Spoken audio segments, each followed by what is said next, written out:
नमस्कार दोस्तों, अनुपमा राज Dandotiya welfare foundation सामाजिक न्याय स्वाभिमान सेना ARD न्यूज में आप सभी का स्वागत है।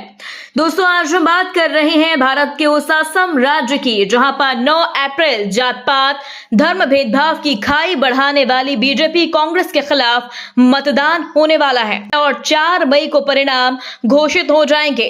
पर परिणाम से पहले अन्य राज्यों की ही तरह यहां पर मोदी बीजेपी की हार होती हुई नजर आ रही है, क्योंकि मोदी राज्य में लगातार बढ़ती महंगाई, भ्रष्टाचार, जात पात के खिलाफ मतदाता अब सजग होते हुए दिख रहे हैं, खासकर प्रधानमंत्री मोदी, गृह मंत्री अमित शाह के खिलाफ, क्योंकि मोदी के चरित्र पर मोदी नामक पुस्तक ने एक बड़ा खेला कर दिया है।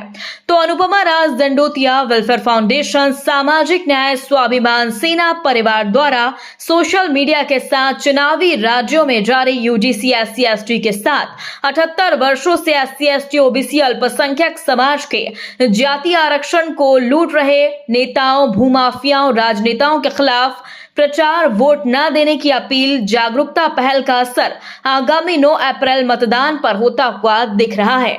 और इन सब के बीच बीजेपी ने 126 सीटों के लिए अपना घोषणा पत्र संकल्प पत्र के रूप में जारी किया। दोस्तों, असम विधानसभा चुनाव में 9 अप्रैल को मतदान होना है। इसके लिए भारतीय जनता पार्टी यानी बीजेपी ने मंगलवार को अपना संकल्प पत्र जारी कर दिया। दोस्तों, असम के गुवाहाटी में केंद्रीय वित्त मंत्री निर्मला सीतारमण, मुख्यमंत्री हिमंता बिस्वा शर्मा के साथ असम प्रदेश भाजपा अध्यक्ष दिलीप सैकिया एवं पार्टी के अन्य नेताओं की मौजूदगी में संकल्प पत्र जारी हुआ। आपको बता दें, जब से मोदी सरकार आई है तभी से बीजेपी अपने चुनावी घोषणा पत्र को संकल्प पत्र कहती है। आपको बता दें, असम में विधानसभा की 126 सीटों के लिए एक चरण में 9 अप्रैल को मतदान होगा और चुनाव नतीजे 4 मई को घोषित होंगे। राज्य में मुख्य मुकाबला भाजपा और कांग्रेस के बीच है, पर इस बार बीजेपी के लिए महंगाई, भ्रष्टाचार के साथ UGC SC/ST के साथ ही जातिगत आरक्षण की लूट खसोट मुद्दा बनता हुआ दिख रहा है, जो बीजेपी के साथ ही कांग्रेस के लिए बुरी खबर है, पर फैसला मतदाताओं के हाथ में है।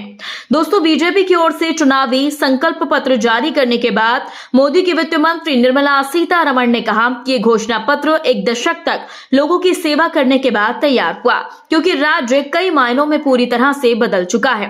असम पर कांग्रेस का शासन करीबन 6 दशकों तक रहा, लेकिन उसने राज्य के विकास के लिए कोई काम नहीं किया।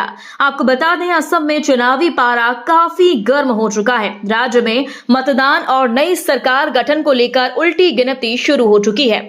दोस्तों, इस बार सभी पार्टियां चुनाव प्रचार में जहां लगी हुई हैं, अपनी पूरी ताकत झोंक रही हैं, वहीं इस बार सामाजिक कार्यकर्ता भी मैदान में उतर आए, जिन्होंने माहौल और ज्यादा गर्मा दिया। वहीं सरकार विरोधियों के तेवर तीखे हैं, हर विरोधी एक दूसरे पर तीखे तंज कस रहा है। दोस्तों, प्रधानमंत्री मोदी ने सोमवार को कांग्रेस पर इस दौरान तीखा हमला बोला। प्रधानमंत्री मोदी ने कहा कि असम ने लंबे समय तक अस्थिरता का दौर देखा, लेकिन पिछले 1 दशक में स्थिति बदल गई, क्योंकि भाजपा की डबल इंजन सरकार ने राज्य में शांति सुनिश्चित करने के लिए हर संभव प्रयास किए। उन्होंने असम में मेरा बूथ सबसे मजबूत संवाद कार्यक्रम के तहत भाजपा के बूथ स्तर के कार्यकर्ताओं को संबोधित करते हुए कहा कि पूर्वोत्तर में विभिन्न संगठनों के साथ सरकार ने 12 शांति समझौते किए। दोस्तों, प्रधानमंत्री मोदी विपक्ष को कटघरे में खड़ा करते हुए देखे गए। उन्होंने कहा, भाजपा कार्यकर्ताओं को लोगों को याद दिलाना चाहिए कि कांग्रेस सिर्फ कागजों पर और सुर्खियां बनाने व लोगों को गुमराह करने के लिए समझौते करती थी। उन्होंने कहा, हमने वह दौर देखा जब असम हिंसा में जल रहा था। असम ने लंबे समय तक अस्थिरता झेली, लेकिन पिछले दशक में चीजें बदली हैं। आज हम एक नया आत्मविश्वास देख सकते हैं, क्योंकि भाजपा की डबल इंजन सरकार ने शांति के लिए हर संभव प्रयास किया। दोस्तों, असम चुनाव की उल्टी गिनती यहां शुरू हो गई है। वहीं प्रधानमंत्री मोदी के भाषण के बाद विपक्ष भी आक्रोशित है। इस पूरी खबर पर आप अपनी राय जरूर दें। यदि आपने अभी तक हमारे चैनल को सब्सक्राइब नहीं किया तो प्लीज बेल आइकन दबाकर अभी हमारे चैनल को सब्सक्राइब करें। अगली ताजा अपडेट के साथ हम आपके बीच एक बार फिर हाजिर होंगे। तब तक के लिए नमस्कार, जय हिंद।